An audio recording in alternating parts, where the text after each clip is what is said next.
بسم اللہ الرحمن الرحیم۔ السلام علیکم۔ کسی زمانے کا ذکر ہے کہ ایک سوداگر گھی کی خرید و فروخت کرتا تھا۔ اس کے پڑوس میں ایک سادہ لو درویش رہتا تھا جو دنیا کے مال و اسباب سے بے نیاز تھا، کیونکہ اس کا کوئی کام اور ذریعہ آمدن نہ تھا، اسی لیے قناعت سے زندگی بسر کر رہا تھا۔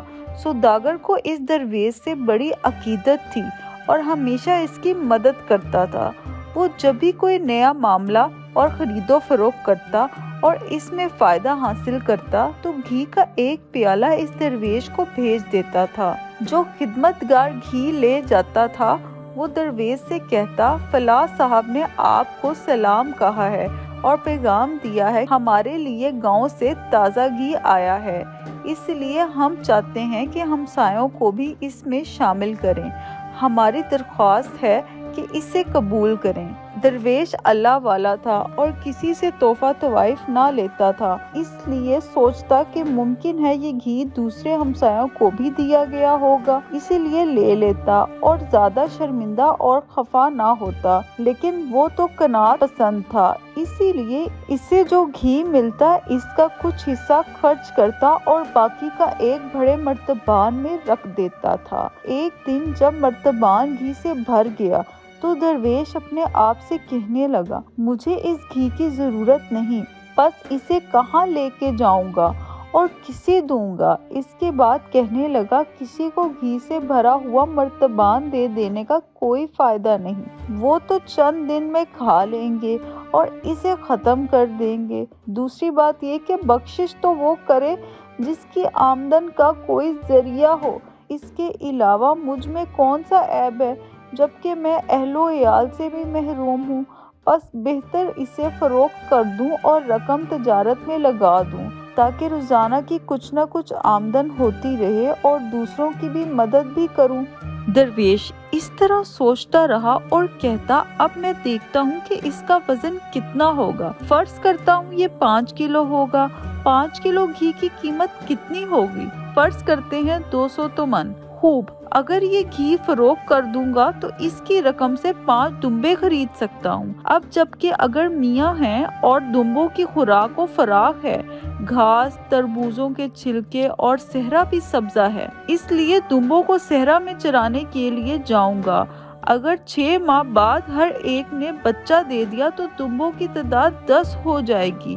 اس کے علاوہ سردیوں کے لیے کچھ خشک گھاس بھی جمع کر لوں گا۔ 6 ماہ بعد پھر بچے دیں گے۔ اب فرض کرتا ہوں اس مرتبہ انہوں نے ایک بچہ دیا تو ان کی تعداد 20 ہو جائے گی۔ میں ان کی مزید 1 سال دیکھ بھال کروں گا، پھر ان کی تعداد بڑھ جائے گی اور دمبوں کا گلا بن جائے گا، اس لیے ان کے دودھ، دہی، پنیر، ملائی، گھی عدن سے جو رقم حاصل ہوگی گھر کا کافی سامان خرید لوں گا اور صاحب حیثیت بن جاؤں گا۔ واقعی تجربہ کار لوگوں نے سچ کہا ہے، دمبا جانور مفید ہے، ان کی سب چیزیں کارآمد ہیں، یہاں تک کہ ان کا فضلہ بھی کسان اپنے کھیتوں کی خوراک کے لیے خرید لیتا ہے۔ جس وقت میرا گھر زندگی کی ضرورت کے سامان سے بھر جائے گا تو میرا شمار بھی باحیثیت لوگوں میں ہوگا اور میں ریوڑ کے مالک کے نام سے مشہور ہو جاؤں گا۔ اس وقت میں کسی بزرگ خاندان سے رشتہ طلب کروں گا اور شادی کے کچھ عرصے بعد ایک بچے کا باپ بن جاؤں گا، چاہے میرا بچہ لڑکا ہو یا بچی لڑکی ہو، اس سے کچھ فرق نہیں پڑتا، لیکن اہم تو یہ ہے کہ بچے کی تعلیم و تربیت اچھے طریقے سے ہونی چاہیے۔ ضروری ہے کہ میرا بچہ جوان ہو جائے گا تو وہ ہنرمند، پڑھا لکھا ہو اور خوش بخت ہو۔ اس وقت میں اعالہ داری کی وجہ سے ریوڑ کی دیکھ بھال نہ کر سکوں گا، اسی لیے 1-2 نوکر رکھ لوں گا تاکہ دمبوں کی دیکھ بھال کریں اور انہیں چارے کے لیے صحرا میں لے جایا کریں، ان کا دودھ فروخت کریں، انہیں چارہ دیں اور گھر کے دوسرے کاموں میں بھی ہاتھ بٹائیں۔ لیکن آج کل کے بچے نہایت شیطان ہیں۔ جب میرا بچہ 5-6 سال کا ہو جائے گا اور کھیلنے لگے گا تو ممکن ہے وہ دمبے کو اذیت دے اور کسی دن ان کی پیٹھ پر سوار ہو جائے، لیکن وہ تو بچہ ہوگا، اسی لیے اسے پیار سے منع کروں گا اور کہوں گا کہ دمبا سواری کا جانور نہیں ہے، لیکن نوکر تو بچے سے نرمی سے پیش نہیں آئے گا اور ممکن ہے کسی دن بچے کو تھپڑ بھی دے مارے اور اسے کہے کہ ایسی حرکتوں سے باز رہو، لیکن میں نہ چاہوں گا کہ میرا بچہ غمگین ہو۔ یہ تو نوکر کی غلطی ہوگی کہ بچے کو تھپڑ مارے۔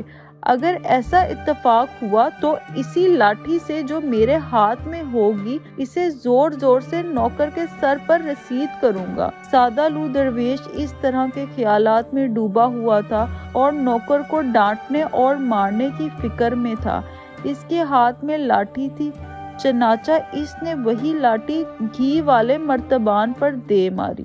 مرتبان ٹوٹ گیا جو ایک سٹول پر رکھا تھا، اس طرح گھی زمین پر بہہ گیا اور اس کی چھینٹوں سے درویش کے کپڑے بھی خراب ہو گئے اور اس کے اوزان خطا ہو گئے۔ کچھ دیر کے بعد اسے کچھ ہوش آیا اور سمجھ گیا کہ یہ ایک خیالی پلاؤ تھا اور بے فائدہ سوچ بچار کرنا بیہودہ کام ہے، جبکہ دور اندیشی اور درست نقشہ بنانا عمدہ کام ہے۔ اسی لیے نوکروں کی جگہ گھی کے مرتبان کو سنبھال لیتا تو اچھا ہو جاتا۔ تاہم اس نے اللہ تعالیٰ کا شکر ادا کیا کہ یہ گھی کا مرتبان تھا اور نوکر نہیں تھا، ورنہ اب تک وہ خود مصیبت میں گرفتار ہوتا اور کوتوالی کے سپاہی اسے گرفتار کر کے لے جاتے تاکہ اسے قید خانے میں ڈال دیں اور مقدمے کا فیصلہ کریں۔